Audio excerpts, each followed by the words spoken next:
We are live in Wahi Auditorium A. We should be talking to all of our volunteers for the 48 and 48 Social Justice 2022 event. If you don't know me, I'm Erin. I'm from 48 and 48. I'm so honored to be introducing this panel of presenters. We're so grateful to Times Black for bringing them to the table. I'm going to leave y'all alone and let you get started, but I just want to express how happy we are to have this happening. It's going to be a real treat for everyone who's involved with the weekend. Happy building, y'all. Thank you, Erin. Yes, good afternoon all, and thank you all for joining us and for volunteering and all the hard work that you all are putting in on trying to make this collective impact.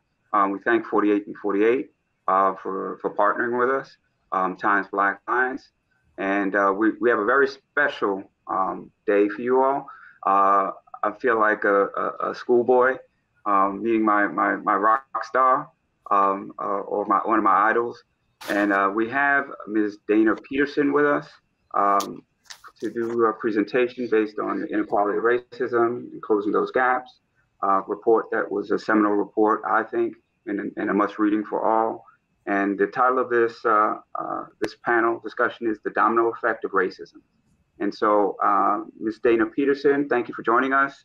And I will, Dana Peterson is the chief economist and at the conference board and center leader of economy, strategy, and finance at the conference board.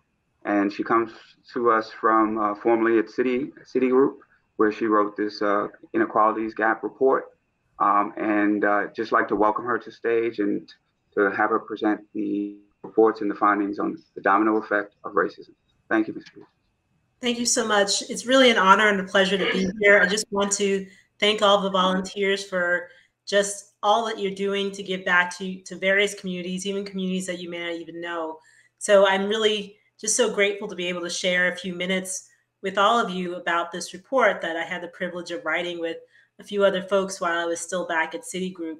And I'm hoping that this can help set the stage for the conversation that we're going to be having today.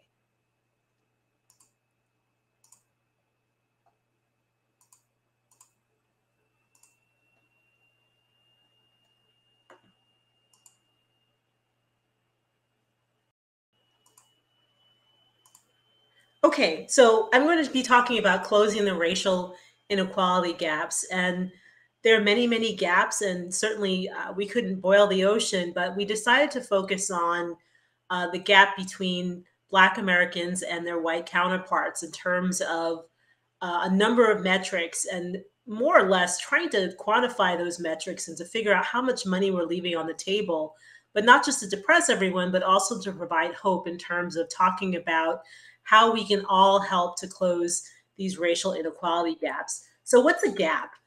Essentially, a gap is just a difference in a metric between, or an outcome between different groups.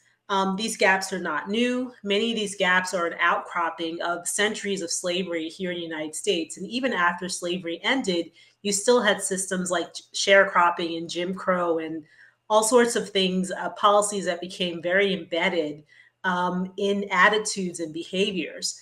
And even there were laws implemented that encouraged and perpetuated these gaps. And even when laws change, attitudes may not change. And even if attitudes change, kind of behaviors may not change.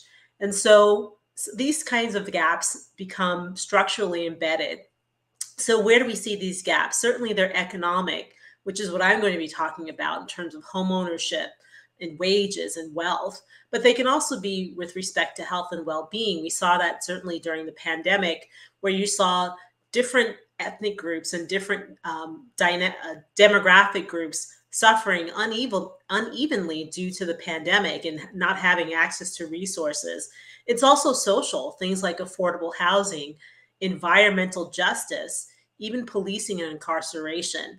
And there are tons of other gaps that we can think about. But today I'm going to talk about financial gaps and how much they are weighing on the economy and essentially harming all Americans, not just Black Americans. So the gaps that I'm here to talk about include gaps in terms of wages, education, home ownership, and access to business capital. And when you add up all of these gaps, so essentially, if you were to close these gaps that existed over the last 20 years or so, and again, like I said, these gaps have existed for centuries, but certainly the data don't go back that far. So just looking at the last 20 years and you add it all up, it's roughly $16 trillion. Now, to give you some perspective on how much that is, the US economy is about $20 trillion. So most of the economy would be, if we close these gaps, we could almost double the size of the US economy, broadening the pie, making more available to more Americans. So let's delve a little bit more deeply into this conversation. So when we look at wage gaps, they're really apparent across different racial groups and gender groups. So the light blue line that's horizontal going across, that's the white male wage versus other white males. And so we're basically going to be comparing all other groups to this metric here. And as you can tell, that for Black males and females, that they're making significantly below their white male counterparts.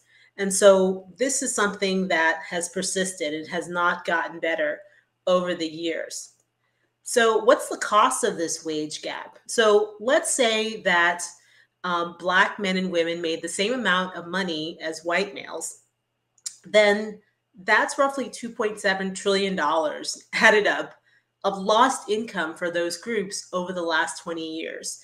And certainly, again, these gaps go back for decades and even centuries. So you can imagine it's even more money being left over on the table. But if we were able to close this gap, that's $2.7 trillion worth of income that can be used to buy homes or to invest in education for themselves or their children. So certainly this is a huge gap, and we can see these gaps across other ethnic groups, but certainly just adding up for Black men and women, $2.7 trillion. That's a lot of money. And for any economists out there, that's roughly 0.2 of GDP growth every year, which is a lot. A lot of people say, well, Dana, you can't just automatically make everyone have the same wage.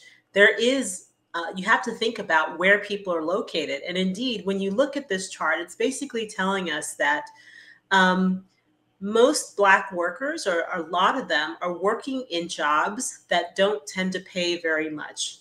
And so that's part of the gap. There's overrepresentation of Black Americans in these low wage jobs. Now, hopefully some of that's changed a little bit over the last couple of years. Certainly lots of people have been quitting their jobs and finding new jobs in other industries. But even still, you may need education or skills to get you there.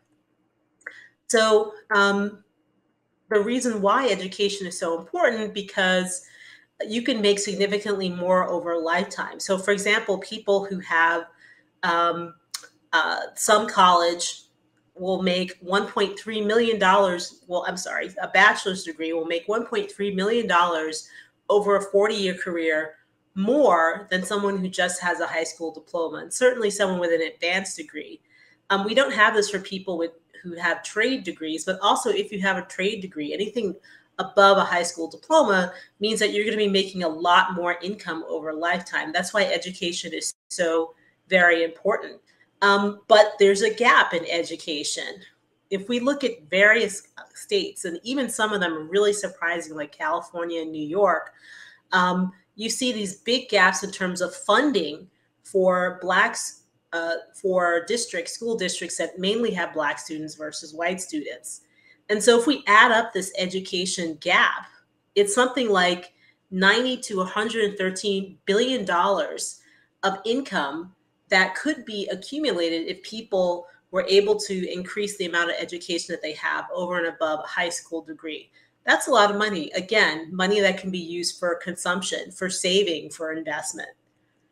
And then we think about home ownership. And this chart is basically telling us, and I actually looked at this chart over the last 2 years, because this chart ends 2 years ago. But even over the last 2 years, even though you've had more people buying homes, including Black Americans, they're still the least likely to own a home. And why is that important? Homes are so important for building generational wealth. homes are a 30, 40-year investment, something that you keep and then pass on to the next generation. Homes build up equity. Homes also build up credit. And so if you don't own a home, then that's a lot of income that's not, rather wealth that's not being generated. And for most Americans, the single asset that they do have is their home. So if people are denied access to home ownership, that's a denial of access to wealth, and not only wealth in their own generation, but for future generations. And if we just look at some of the data here, I know this is a lot, but really what this is telling us is that Black households have the least amount of wealth. So that's the line that's just below all the other lines. And so I think that this is just so serious that you don't have enough people who are Black owning homes. And then when we asked, well, what's the issue? Is it because Black people don't make enough money, or maybe they're not married? So someone did a study where they looked at all of these different items, and it turned out that they couldn't explain 17% of the gap between home ownership between white and Black Americans. So that 17% means you've explained just about everything else in terms of how much people make, whether they're working, their age, whether they're married or not. And still 17% can't be explained. And so some of that 17% is probably bias and racism. So if we were able to close the gap in terms of housing access and credit, we could have had 770,000 additional Black homeowners over the last 20 years. And that's equivalent to $218 billion of home equity, and also spending on things that fill up a home, such as furniture, vehicles, all the services that go with managing a home and keeping a home. So that's all GDP that was never generated because Black Americans were not given fair access to housing. Now, the last thing I'd want to talk about in terms of the gaps before I talk about some of the solutions is lending to businesses.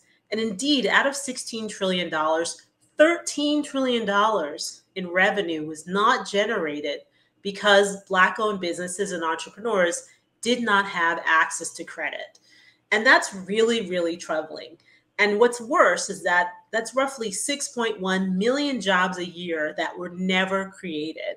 So just think back to the pandemic. The worst of the pandemic, we had millions of people who lost their jobs seemingly overnight. Now, imagine if we closed that racial gap and Black owners were, Black people were able to start their businesses, maintain their businesses, and hire people. We could have closed that gap in terms of unemployment even more quickly. So let's look at a few of the statistics. I know there's a lot going on here, but really what this is telling us is that when you compare Black entrepreneurs to their white entrepreneur counterparts, they do just as well or even better in terms of finding initial capital along the stream of financing. So most of the capital that they're getting is from their own savings or from friends and family.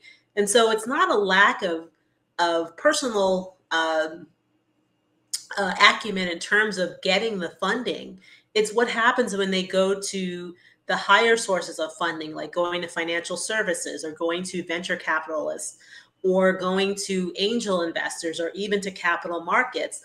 That's where they're not getting the funding that they're asking for. And this chart here, again, there's a lot going on, but really all it's telling you is that those gray bars are all the complaints.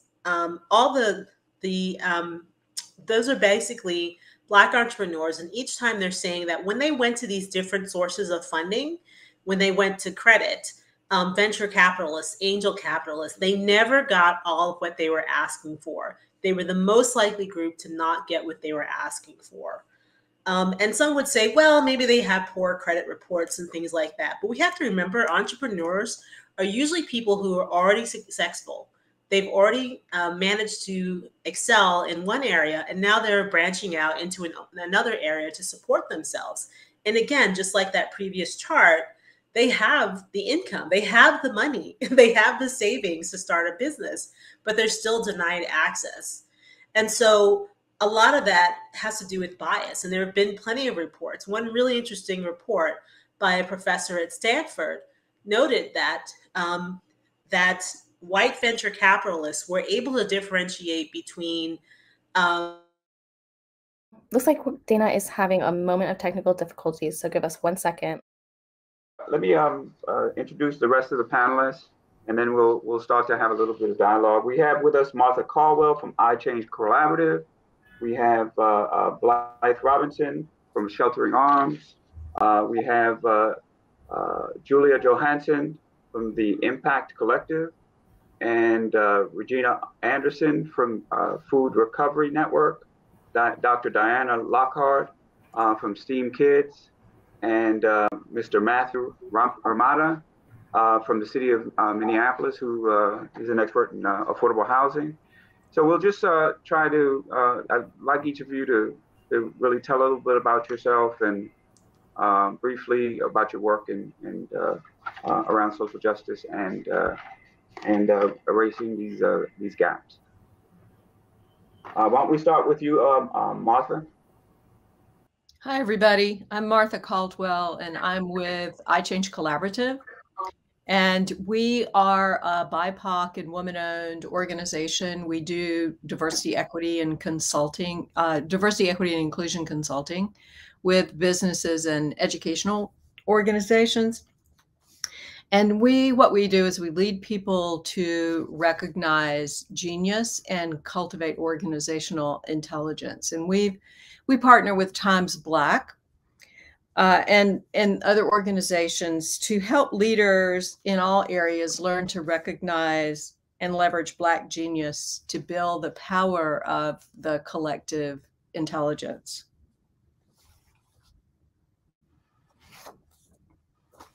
And I can go ahead and speak to this presentation. And, Dexter, did you want me to continue, or you just want us to introduce ourselves? No, I want each panelist to go ahead and tell a little bit about themselves. Okay. And so, Julia, why don't you go next? Thank you, Dexter. It's such an honor and pleasure to be here. My name is Julia Johannsen, and I'm the founder of the Impact Collective, which is designed to reduce the racial wealth gap by bringing together small groups of wealthy white women to learn about the racial wealth gap and their role in addressing it and rectifying it. And we focus on spheres of influence. We focus on understanding systems change. We focus on behavior change. There are a lot of intersection points with the work that Dana and her colleagues have done to write this report. So I'm really excited to be able to get into it. All right. And Blythe Robinson. Hi, good afternoon, everyone. I'm Blythe Robinson. I am the president and CEO of Sheltering Arms Early Education and Family Centers, and we are an early childhood education organization in Georgia, Metro Atlanta. We serve young children ages 6 weeks to 5 years old and their families, so the adults in their lives. And, I'm really excited to be here today and talking about the gaps that exist. Oftentimes people think that the education gap starts in 3rd or 4th grade, and it starts much earlier than that, as we know what happens in the early years. So really excited to be here and share more. All right, thank you very much. And Dr. Diana Lockwood, please. Thank you. So yeah, I agree with what you just said. I conducted a research study as well and found that the education gap starts as early as 6. Kids really start to internalize those stereotypes and will start to say, I can't do math because I'm a girl, things like that. And part of what I work to do is through education and writing books to help educate kids and their parents, because, the parents are the ones who buy the books. They're the ones who sign them up for the programs, to work with them to help break down the gender and racial gaps, specifically in science, technology, engineering, art, and math. Right. my focus is STEAM. And I include the arts because I found that it reaches more of the groups that I just spoke of. So thanks for having me here. And thank you for being here. And Matthew, tell us about yourself, and then we'll. Yes, I'm Matthew Ramadan. And then you can lead it. Hello, can you hear me now? Okay, yes. Yes. So I'm Matthew Ramadan. I'm a senior project coordinator with the City of Minneapolis, working in what is officially known as residential redevelopment and residential real estate development, which is basically single family housing. I joined the City of Minneapolis in 2016. At that time, Minneapolis was had the worst racial disparities in the country of any large major metropolitan area. I knew I could do something about it, and I'm really glad Dana talked about the area of housing, which is one of the ones most easily identifiable as a could be fixed. And so we focus mainly on increasing Black home ownership, but BIPOC home ownership, so Black, Indigenous, people of color, which all experience the same wide disparities in Minneapolis. It doesn't sound like much, but I'm proud to say we're no longer the worst in the country. We're only the third worst now. So we're making a little headway, but not really enough. And I'll stop there. Thank you, Matthew. And thank you very much. And Martha, why don't you go ahead and speak to Dana's comments and the racial disparities and how your organization and you really work to sort of impact that, because we all know that this challenge runs cross-sectionally, right? And it's definitely economic, and it's at its core. But talk about your organization and what you do, and how your thoughts about Dana's comments on the presentation. Yeah, I think Dana's report shows unequivocally that there's a high cost to these systemic disparities. And so I know another study, Dana's study opened the door for a number of other studies to be done. And one that Accenture released says that businesses are leaving over $1 trillion a year on the table because of disparities in the workplace. And so they calculate the cost in terms of employee engagement and what it costs for people to become disengaged because they've been the target of lack of equity. It decreases job satisfaction and interferes with productivity and job performance in every way. And it results in high turnover, which is extremely costly and cost in terms of profits. That's a dramatic number. And it isn't that there's a talent shortage, but there's a vision shortage, because systemic racism makes us blind to the genius that's sitting right in front of us. So there's an ethical case, and a lot of people say, oh, we should be focused on, why do we need a business case? Why can't we just realize it's the right thing to do? But the two aren't mutually exclusive. And yes, there is an ethical reason to address these disparities, but the business case is costing everyone, and all of us are less prosperous as a result of it. So, but I think it's also important to address the collective intelligence case, is that we're losing, it's a brain drain because we're not recognizing the gifts and the genius that people of color and women and other minorities and targeted marginalized groups are bringing to the table. So it's costing us in every way. I mean, it makes us, to close these gaps would make us smarter and more creative. And there's research to back up the correlation between innovation in companies that have inclusive environments.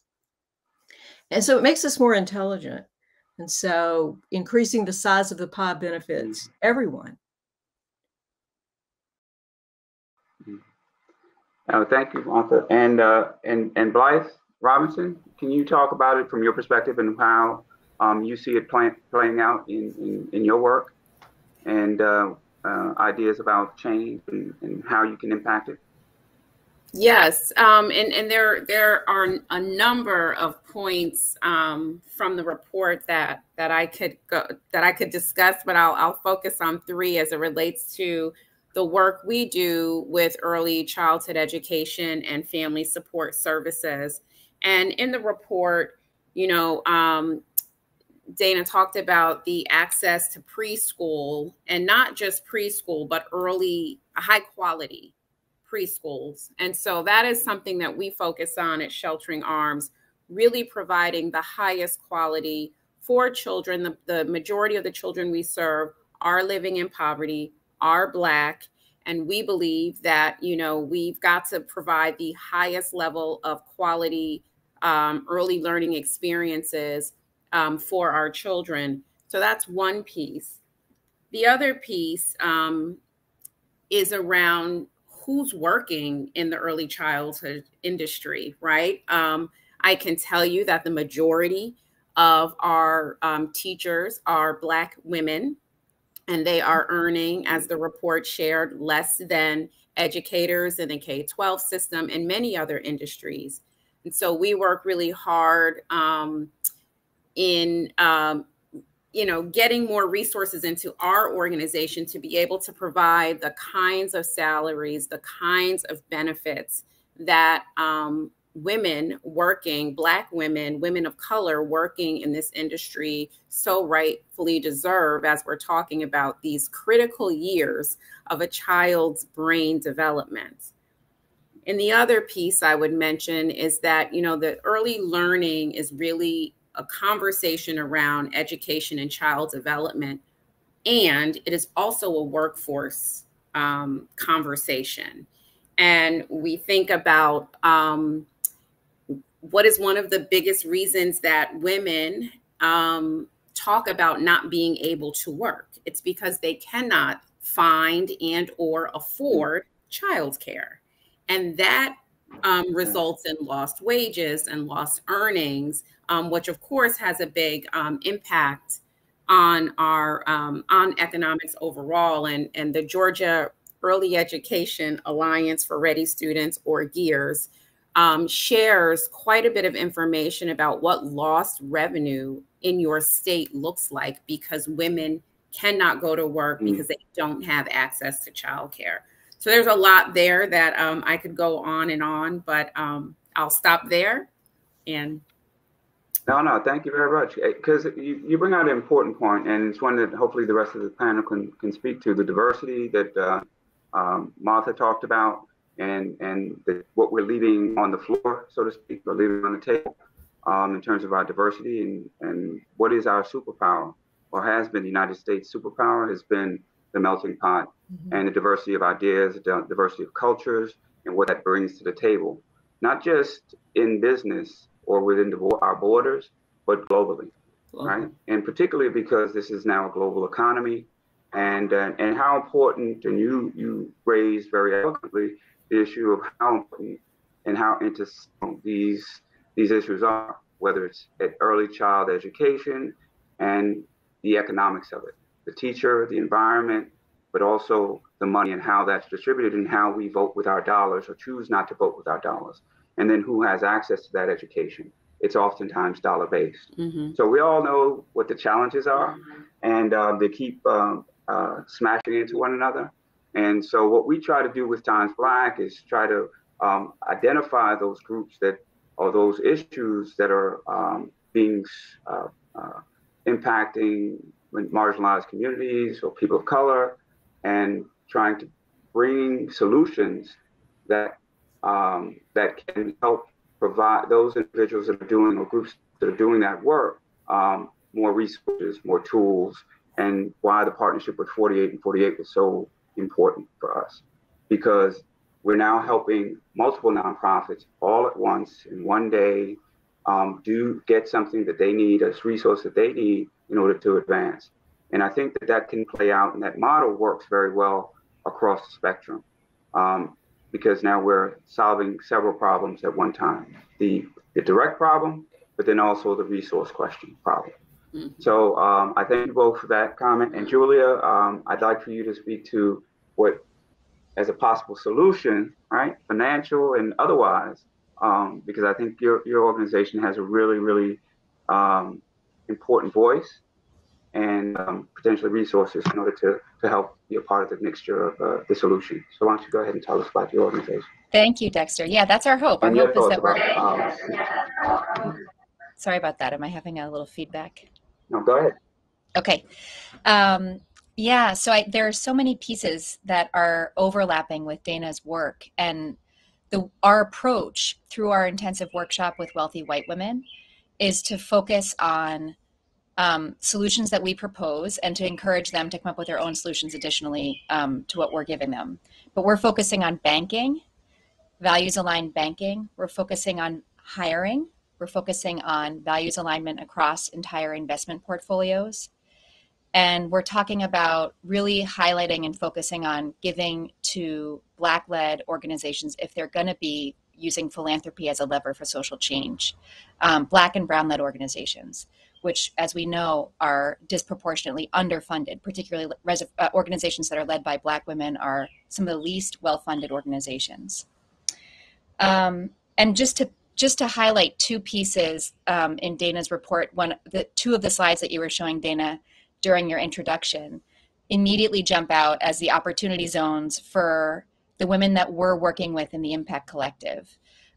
Part of the barriers to equitable capital flow are internal barriers, and they have to do with bias and trust and assessment of risk.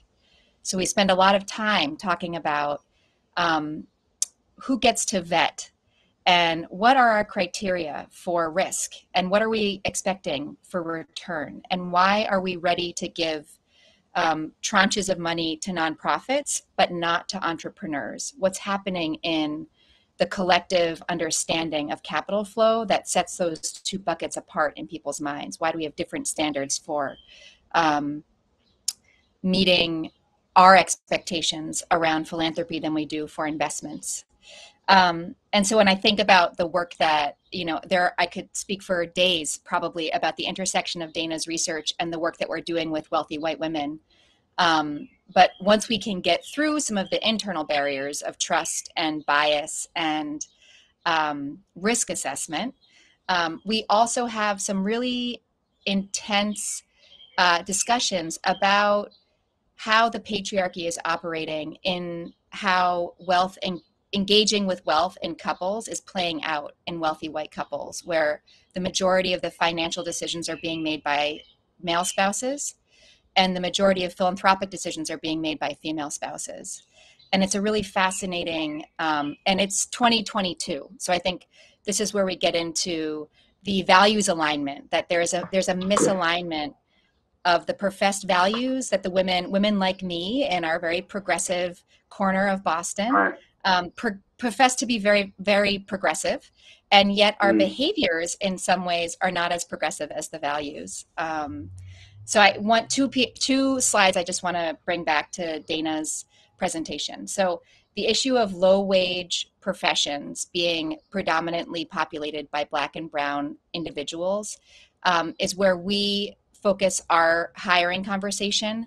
In a city like Boston, which is extremely segregated along race and class lines, we find that the majority of financial sector professionals that wealthy white families are hiring are also white. So attorneys, accountants, wealth management teams. And we're encouraging our population to pressure the firms that they're working with to hire and retain Black and Brown professionals, and to use their influence in these systems as hirers and as consumers to say, I would like my estate planning attorney to be a Black person. Can you tell me why we don't have options at this law firm that would make it so that I could make that happen? So that's one piece about the professional sphere that we're working on. And then another piece that is obviously important when we're talking about investment and risk tolerance and risk assessment is the issue about Black firms receiving less funding. And this gets into this more complex space where if women are able to do a lot of philanthropic decision making without conferring with their male spouses, if they're in heterosexual marriages, the negotiations that have to happen for investments are different. because many of the investment decisions are driven by the white male spouses if they're in white marriages and heterosexual marriages. And so this question of supporting entrepreneurs and ensuring that your capital is flowing across all of your portfolio assets equitably is a longer game for us. I think what we're discovering is that there are certain pieces that are low-hanging fruit that we're able to get money moving equitably now, and there are other pieces that we're going to find are going to take longer for us to really see the changes that we'd like to see. And all significant and very important points. And I think that the perspective is key, right? Because those who make the decisions and the data and the information that they consider, whether it's from their own upbringing, their own comfort level, and also, and I think, Dana, the question I wanted to ask you, hold on to this one for me, is, you know, the data points that are being used in order to make economic decisions and also financial decisions is changing, right?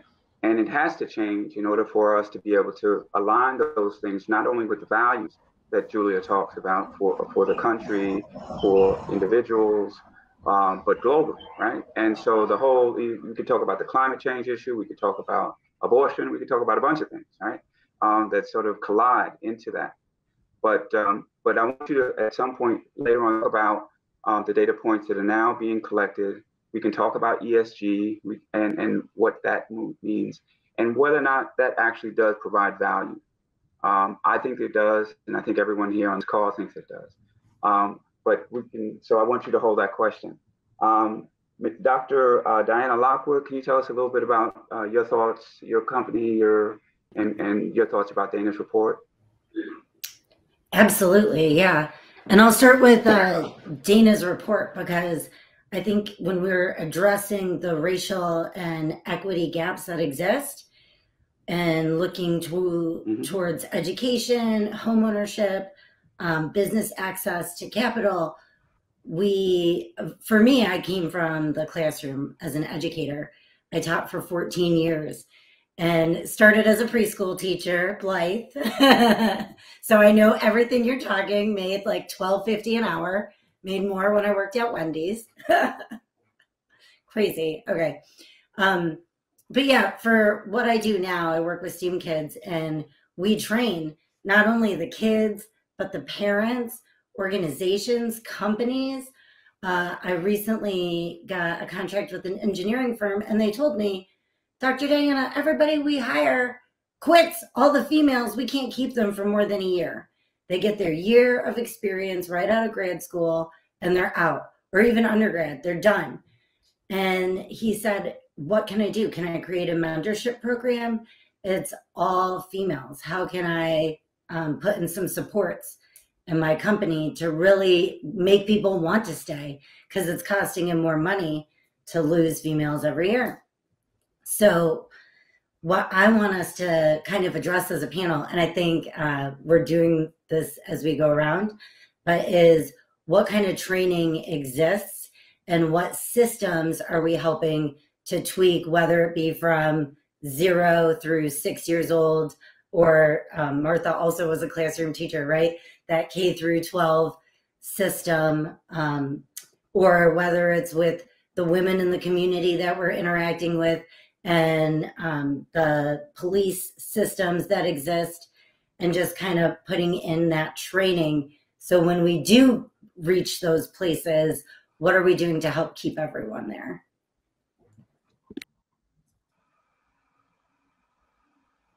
Right, and oftentimes, thank you, Dr. Lockwood. All those decisions are oftentimes driven by economics. I'm on a planning commission in a smart city in Virginia, the first smart city in Virginia, Stafford County. Oftentimes those decisions, public safety, the planning, all of those decisions that you're talking about are impacted by dollars, right? And they have to decide where and how to find the capital in order to support the types of services you're talking about. And the companies that I say get it and understand how interwoven all of this is, find the capital and understand that there's value on the other side of it.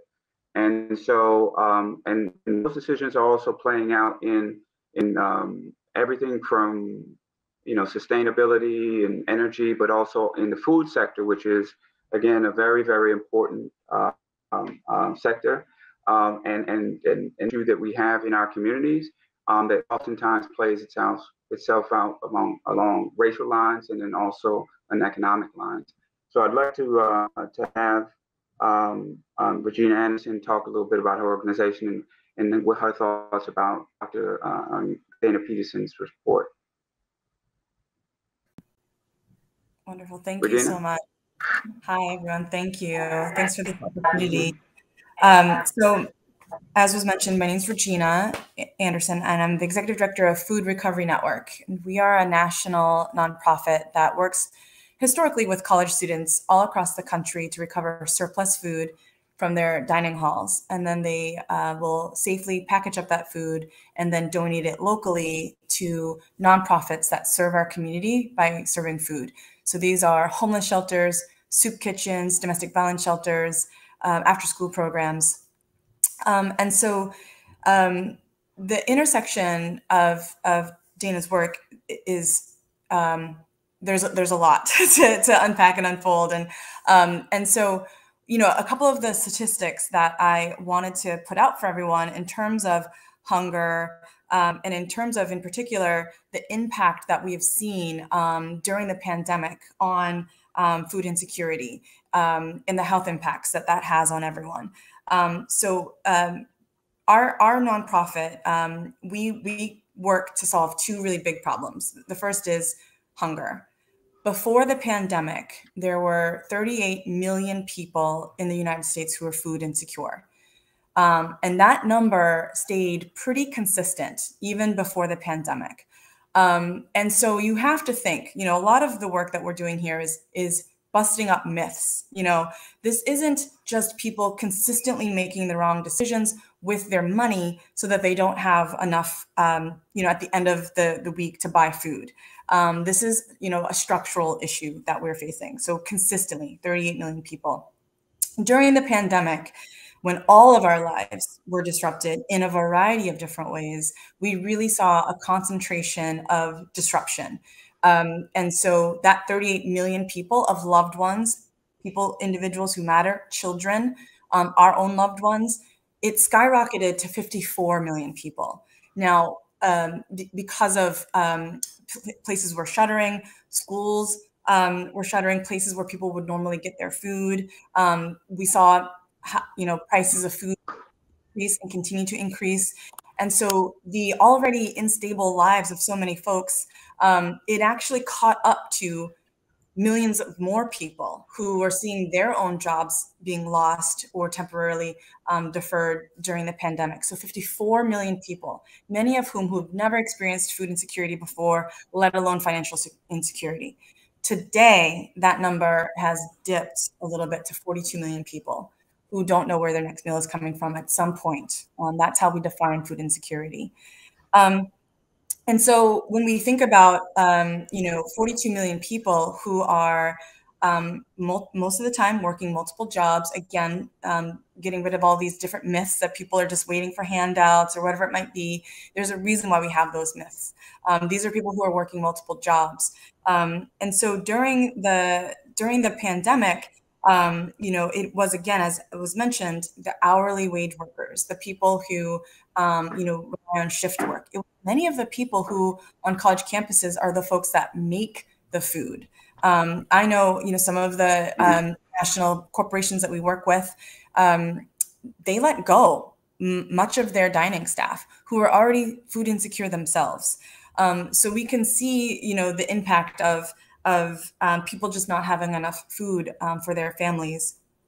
And then when we think about the health impacts of that and the loss of money and the continued need for, you know, making these really tough choices that, again, millions of people have never really had to face before. When we think about the basic human needs that we all deserve, we partner with the National Association of Realtors, and they published a report not too long ago that I think very much feeds into the work that Dana has presented to all of us, which is when you are food insecure, you are more likely to be insecure in a lot of other ways, including housing.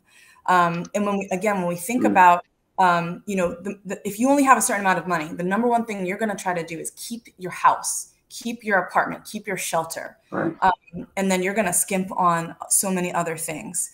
And just the physical impacts, the worry impacts of all of that on folks. And then when we think about, if your employment is only tied to your ability to have access to healthcare, all of these things. So much of what we do here at Food Recovery Network really ties into the work that Dana has presented.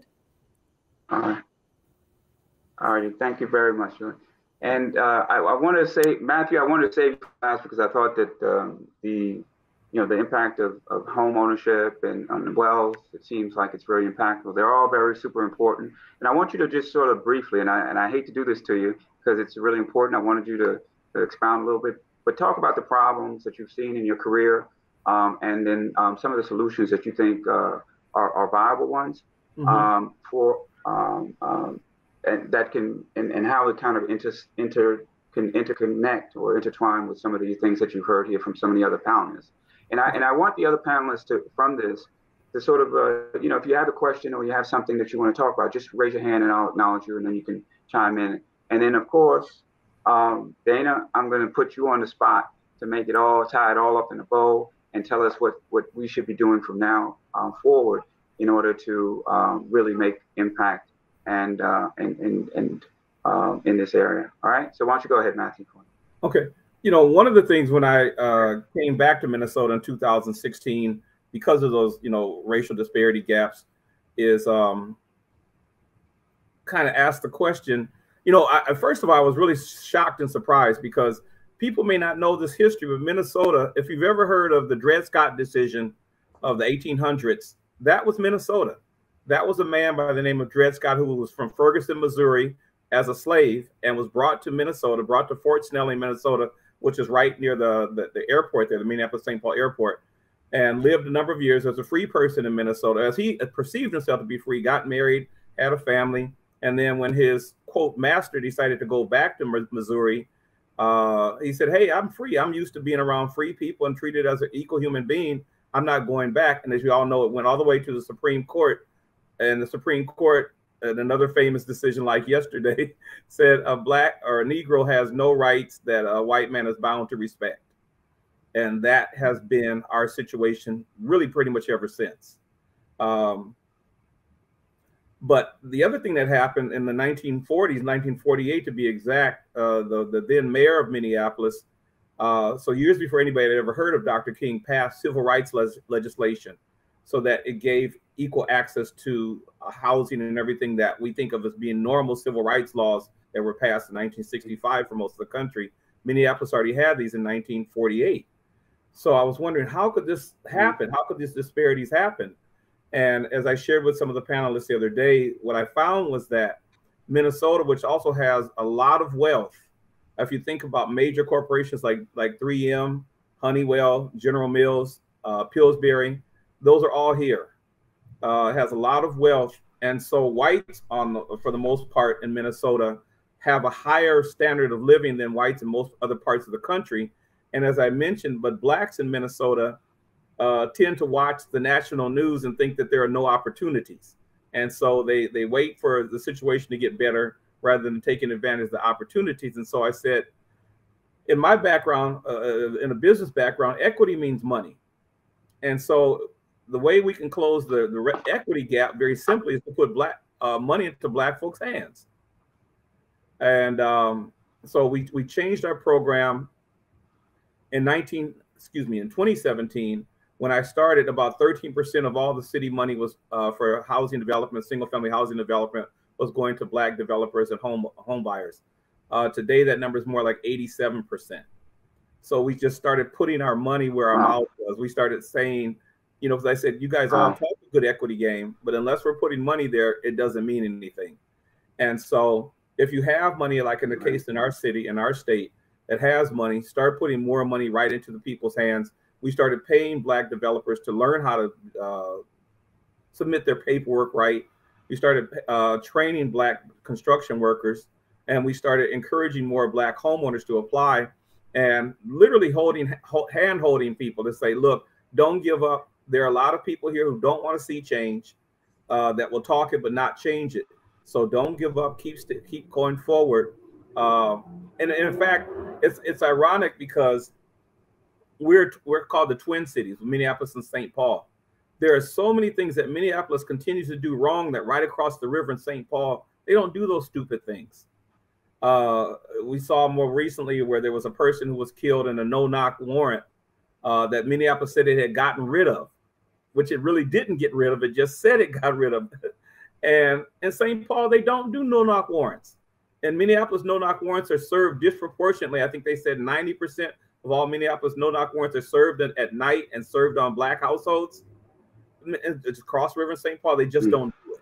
So it's not something that is endemic to the to the state. This is just decisions that our city tends to make, and bad decisions that our city tends to make.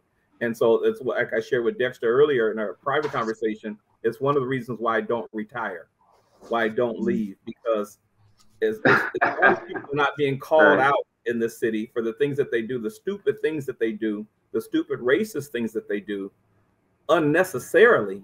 Right. I mean, racism is so counterproductive, as Dana pointed out, to economic ability, capacity of our country. It really becomes just one of the stupidest things you can do is to be a racist.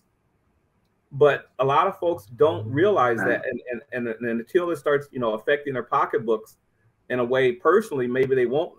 It won't impact them. But we're showing people every day how we're building the equity and closing that racial equity gap, and that everybody is better off.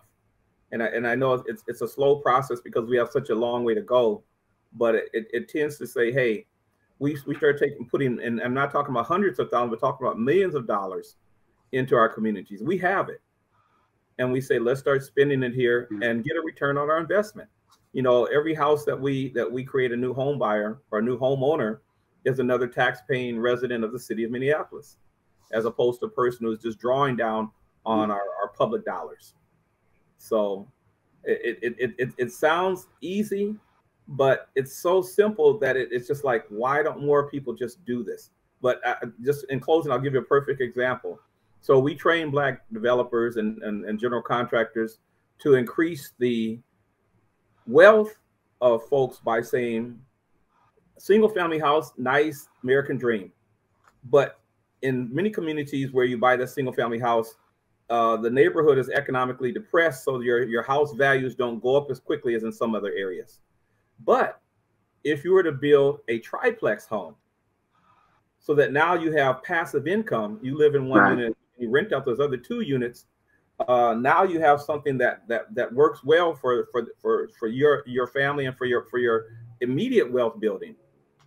The city changed its rules so that now every single family lot in Minneapolis can have a triplex on it. Good thing. Zoning. So when our developers come forward and say, hey, I'm going to build a triplex here, we're like, we don't know how that can be done. So the ordinance has changed, but the staff at zoning, they give our Black developers difficulty trying to make them prove that this is something that makes sense. So it's like we have people in place that and they basically say, it's not my job to make things happen for people. It's my job to just read what's on the paper and deny it. That's why I just can't. Yeah. So Dinah, thank you very much, Matthew. I remember when Matthew told me about the duplexes and the zoning ordinance, and I'm on the planning commission in my locality, as I mentioned. And the decisions that are made oftentimes in the blind, with not enough data to support the new methodologies or what's needed in the community. And so for me, it's always been about how do we get the tools in place, or the tools to the organizations, to the people, and also to get the community engaged in a way, or the people that need it the most, engaged in a way that's meaningful, that they can provide not only their input, but also gain the information that they need to make intelligent decisions. and also to hold politicians accountable, right? The public sector accountable. And I think so, but I really want you, Dana, to talk about the changing of the guard, so to speak, and the role of the private sector, because you advised the private sector for a long, long time, and you've probably seen and know how that thinking goes, and how we can really design these models, these systems, similar to what, little tweaks in the system across sector, whether it's education, whether it's in affordable housing, whether it's access to capital. How can we go about looking at the right data points, know that we're looking at the right data points, and so that we're tweaking the models in a way that makes not only economic sense, but full sense and value-based sense. So I know it's a big question, but I know you're up to the task. So Dana, if you don't mind sharing your thoughts about this. Sure, and I like the fact that you use models because certainly I'm an economist, and for almost 2 centuries now, economists have used models that have not valued outcomes and equity and outcomes. And I think certainly when we think about just the Federal Reserve Board, how it has a dual mandate, right? One is inflation, keeping prices low. The other is full employment. The full employment mandate is actually pretty new. It's from the last 50 years or so. And it was introduced by a Black economist who was part of the Fed and said, look, we do need to care about outcomes. And I think there's been a lot more work in economics to make sure that our models are thinking about things like equity, inclusion, what's the outcome, right? And that, it shouldn't have to be, winner takes all, and that you can grow pie. So I think that's so important. And what I love about this panel is I'm just so blown away by everything I'm hearing, and all the brain trusts and amazing people here, and all the different things that everyone's doing across the spectrum, from making sure that people have the basics like housing and food, right? You can't go to work and be productive or go to school and be productive if you're hungry, if you're constantly worried about where the next meal is coming from. And that insecurity spilling over into all the other insecurities. Thinking about our children, early childhood education, and not just the fact that the child needs the education, but also the workers. Like right now, there are 115,000 missing childcare workers, right? Because they're not being paid well, they're leaving. Meanwhile, it's making it so difficult for families, especially women, to go to work because there's no one to care for their child. And then thinking about those perceptions that young children are getting about what they can achieve. Like, I was very blessed to have parents, especially my father, say to me, you can do anything you want to do. And never did I ever doubt my ability to do anything, or even take math or science or any of those things. But there are young children who are saying, I can't do STEAM, I can't do this, I can't do that, I can't become an artist, and that there are only a certain subset of things that I can become good at. And so that's so important. And then making sure that everyone is recognizing the intelligence of others and not leaving money on the table. And I just love the conversation about, I was just so fascinated by the conversation about decision-making in white families, how it's bifurcated, and that the investment decisions are made by the male and the philanthropic decisions are made by the wife. And it's like, that's so difficult because we need capital, right? And most businesses fail because of lack of access to capital. And then I love the last comments about what government can do to get out of the way for businesses and for individuals to thrive, and making sure that policies make sense. And if a policy doesn't make sense, to strike it down. And so this is what I'm talking about. There's no one silver bullet, but everyone acting and contributing, and making sure that in our models that we're thinking about all of these different aspects. And Martha, do you have a comment, or Julia? Anyone like to respond to that? Have any comments? So I agree with you 110%, and I think the models are key, right? The economic models need to be tied into any business, and any philanthropic organization trying to do good needs to understand the economic models and keeping the individual, right, at the center. There's something that we've been talking about a lot in what true value, how to really assess true value metrics of business decisions, but those decisions have to be on the individual. And what I like to call a key piece of infrastructure, which is the people, right? It has to be people-centered, and in this new generation, it has to be climate-centered, because those are probably the most important things on the planet right now.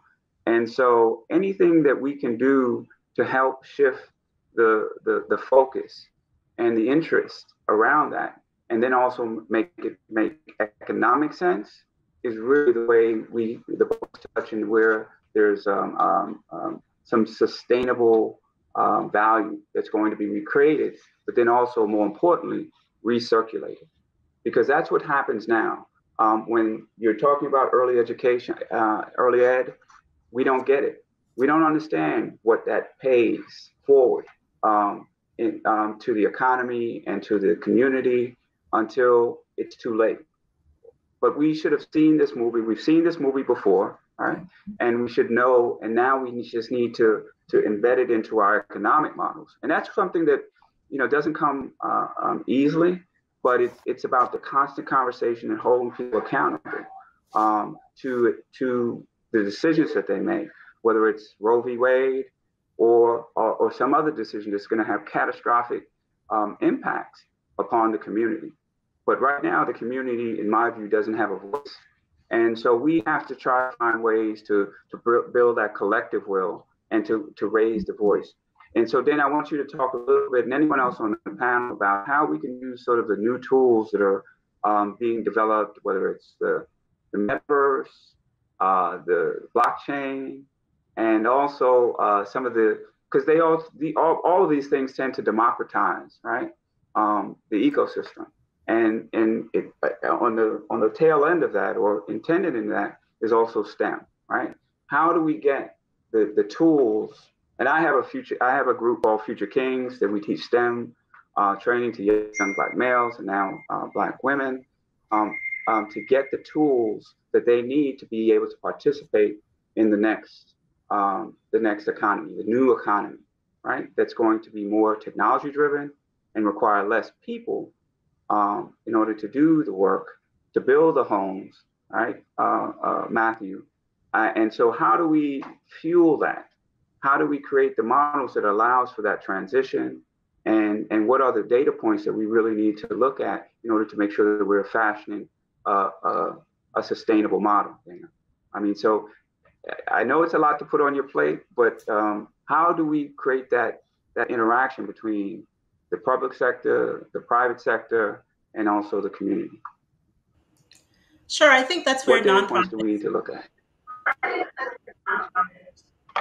Sure, that's where nonprofits really come in. I think that's the last thing I said before I got lost earlier, is that nonprofits are the key, I think, to bridging gaps and building those relationships between companies who are hungry for talented labor and satisfying their ESG goals with more diverse organizations, but not knowing where to go, not knowing how to build the pipeline. Meanwhile, you have universities with the talent, right?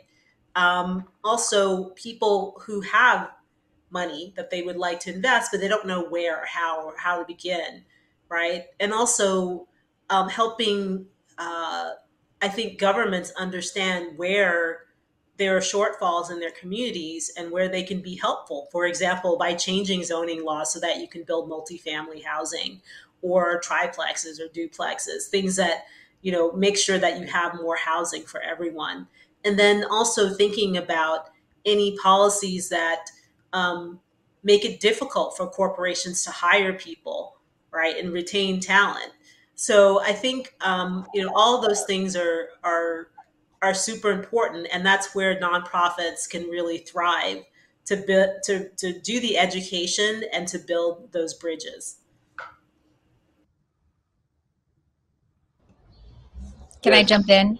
Yes, please. I think, yes, 100%. And I also think that we're really talking about wholesale systems change, and that we, to use the famous Audre Lorde quote, you cannot dismantle the master's house with the master's tools. And I think the consciousness that created the economic systems that are currently operating, and they're operating exactly as they have been designed to operate. They have been designed to operate to benefit a very small few, and for everybody else to be scrambling to compete for the scraps that are left over. So if we want a new system, if we want new outcomes, we need a new system, and we need the people that are influencing the way that the systems are operating to really bring that consciousness and that call to change the systems in order to get different outcomes.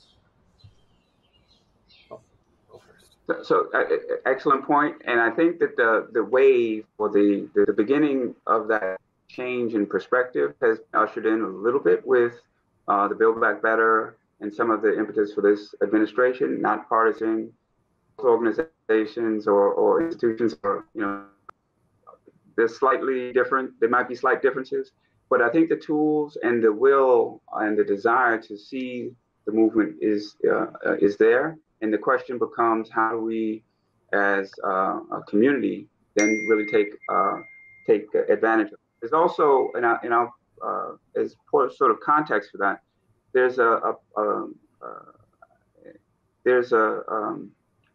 ballast that has been put in the climate change bill that says that Justice 40. It requires that 40% of the community, right, the marginalized community, benefit from the dollars that are spent in the climate change bill. But it doesn't have necessarily teeth, but it has a force of law, but it does provide a matrix or a metric that can be used to hold the groups that are leveraging this capital from the federal budget, hold them accountable. And the only challenge is it's not a whole lot of people know about it. And then more importantly, how do you go about putting the tools in place and the mechanisms and the processes in place in order to go and challenge when those allocations or those distributions are happening? And that's something that someone like Dana, with an understanding of the corporate sector and finance mechanism, including the federal government, which is the largest redistributor of wealth in the country, right? And because they not only control the mechanism for distribution of capital or redistribution, they also fund a lot of intellectual property, right? And so we need to figure out how to support nonprofits to reach that, and then also reach those levers and those sources of funding, but also put the mechanisms in place and the tools, the resources, the legal resources to allow them to be able to hold folks accountable as well. So Matthew, I know you're kind of the radical in the group. I shouldn't say radical, but you've had some experience of trying to move those levers. So anything that you have to say or contribute to that would be most welcome.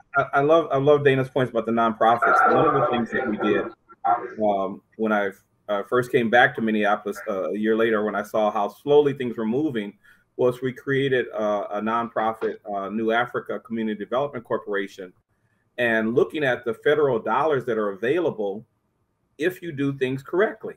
And I'm saying this, and I hope this is recorded, because we would love for others around the country to take advantage of these same federal mandates that are in place for rebuilding our communities across the country. Two things that I want to just share, two different federal designations in housing.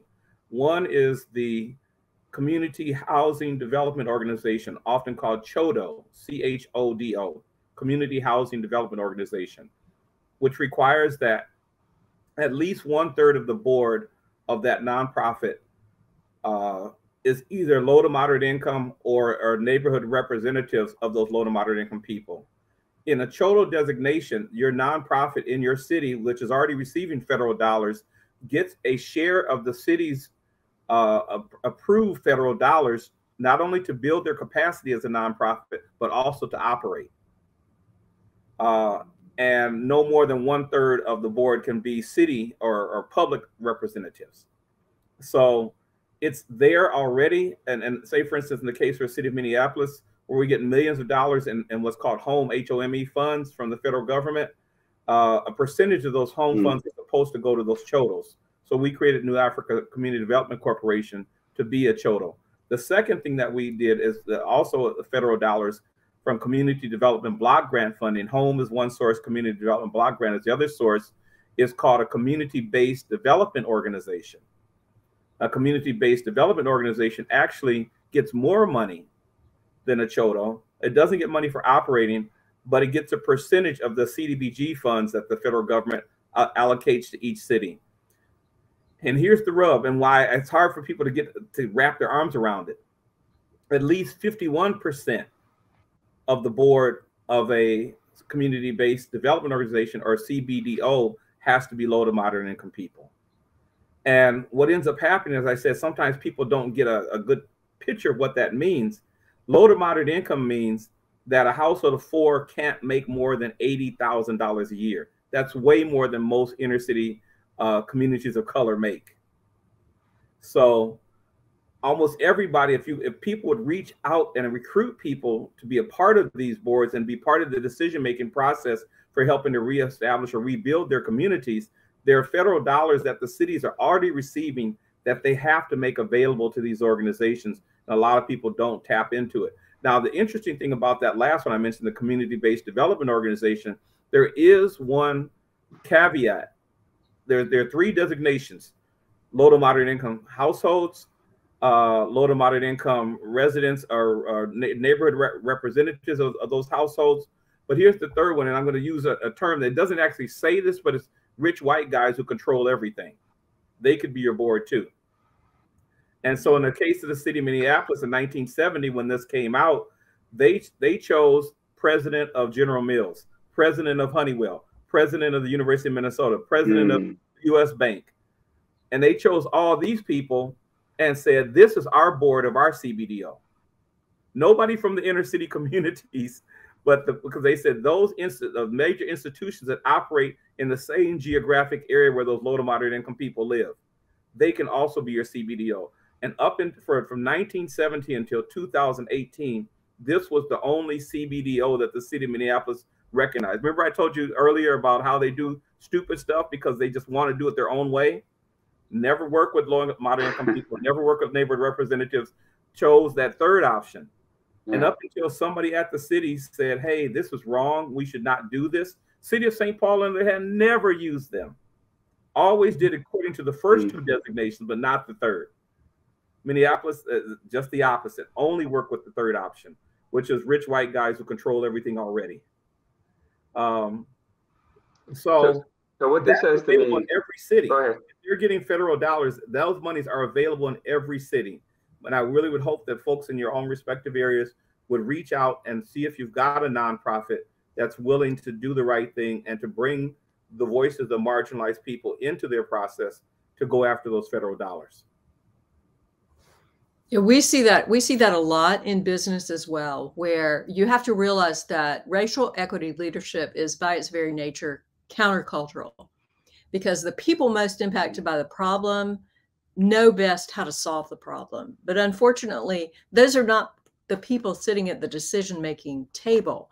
And so trying to engender enough will for people to actually invest the funds and the time that it takes to solve these problems is one of the major obstacles that we face in this movement. Is trying to get the time and the investments that we need when the people who are controlling it are not the best equipped, and largely their bias keeps them from understanding how to solve the problem, so they just continue to reproduce the problem. Agreed. And I want to jump in there too, Martha, because I think, like, when we talk about these systems for change, if there's one thing we could take away as small business owners, as people who run nonprofits, and the executives you work with, my answer is anonymity. If we pull names off of brainstorming sessions, off of feedback for employees off of resumes when we're hiring, take the name off, and just truly, you know, go from there, we can kind of peel away our own bias. And even when you work with people who say, oh, I'm not biased, try it and still see if their outcomes are different based on anonymity. So that's just my piece of advice for today. So that could be a double-edged sword, but we'll have a conversation about that offline. I think that the idea, points that you raised, and so how we fashion new solutions, right? And how we receive input is key. And how we allocate those resources. Like Matthew just gave us an amazing source of capital. And that capital can be leveraged in many different ways. It can be used as intervention in early childhood education. So would want Blythe's group to be able to coordinate and receive capital from that institution, Matthew. And I think some of those sometimes those are the things that get lost. Say again? Food insecurity as well. CDBG funds, we use it to actually put money out into people's households so that they can make sure that they have all the food that they needed, so they can pay their rents. Those federal dollars can be used for so many different things. And the thing that the important piece that Dana's report, the role that it played is that it focused the attention on these critical areas. So when Sean and I read the report, it was like, oh my God, when we talked about social mobility before with EIG and the opportunity zones, I get it, I understand it.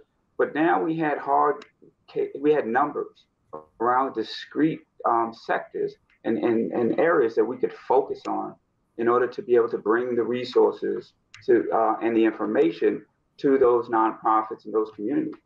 And now the question becomes, and we are times Black Alliance, right? Will be focused on and is focused on how to bring this information to the masses, and also to glean the information, because it's all out there in the universe, right? It's all out there in the metaverse.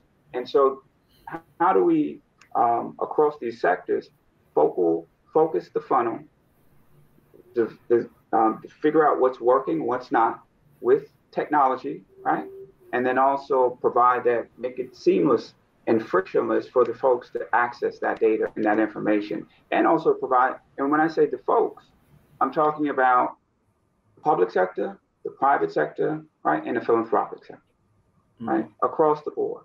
So if we can somehow provide that continuity of information around these, or one or two or three, the three that you chose to focus on here, Dana, I think we have a really good chance of making impact collectively, and then also moving the needle in the direction that it needs to go to sort of reduce the wealth gap. And I'm going to throw in another bulb on the tree, and thought for consideration. This is a global economy. What happens in the United States impacts the whole world. What happens abroad impacts us. They're talking about a green wall. I'm involved in I'll say opportunities and projects on the continent. And they're talking about the green wall to impact the planet. And some of the leaders, the captains of industry, are taking that seriously and looking to invest. Bezos is looking to drop money, a fund to support the green wall. One, because he knows that it's a very, very important piece for the planet, but then it's also the new economy when you're talking about how to unlock carbon, right? A new market for carbon. And so there always another layer to the economic game or the economic models. And it's going to increasingly, from my perspective, center on people and center on climate and how we plan those communities and get information that's necessary in capital to those that are actually in those communities. And so I think this panel has been amazing for me. And Dana, I would really like you to, take us out, if you will, and let us know your high level thoughts and I really want this panel to reach out to us, or anyone that's listening to reach out to us, give us your feedback, let us know any questions that you have, any insights that you have about the discussion here today. And we'll, of course, get back. And Dana, we hope to have a long-term relationship with you so that we can continue the dialogue and to spread the word about your report. And I'm sure not just the work you've done, but the work that you're going to do. I think it's just going to be amazing. So the floor is yours, and I would love for you to just take us out with a final word. Sure, thanks. So happy to give a benediction. That just means a good word, you know, something encouraging. And you know, again, it's been an honor and a pleasure. Everyone here is so talented and really doing the work of something that's very difficult, something that's so ingrained and has been with this country for so long, but we're still making really great gains. And so I just want to encourage everyone to continue doing what you're doing, do more, and bring others along as you go. And certainly all of our volunteers, thank you so much for what you're doing for so many communities. Back to you. Thanks. All right. Thank you very much. And I want to thank everyone on the panel, Martha, Julia, let me mess up the names, Blythe, Regina, Diana, and Matthew for being here.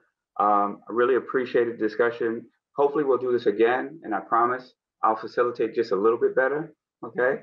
But Times Black would like to thank you, 48 and 48. I would love to thank Seema, Aaron, and all of the folks behind the scene that helped put this together for us to be able to have this opportunity and be able to, more importantly, offer it to the nonprofits that are struggling to make impact in the community and allowing us to do it at a scale. And we hope to, in the future, be able to, and the sponsors as well, because they have some amazing sponsors. And the calls that we have been on with them have been, they're all in. And they're willing to do whatever is necessary in order to make this happen, and also to work with us and be great partners moving forward. So anyone that's listening, be encouraged, right? Because I think the will is there, and I think the desire to make lasting impact is there. And I thank you all for 48 and 48, and also for Times Black. Thank you for participating, and I look forward to seeing you guys again. Thank you. Thank you, Dana.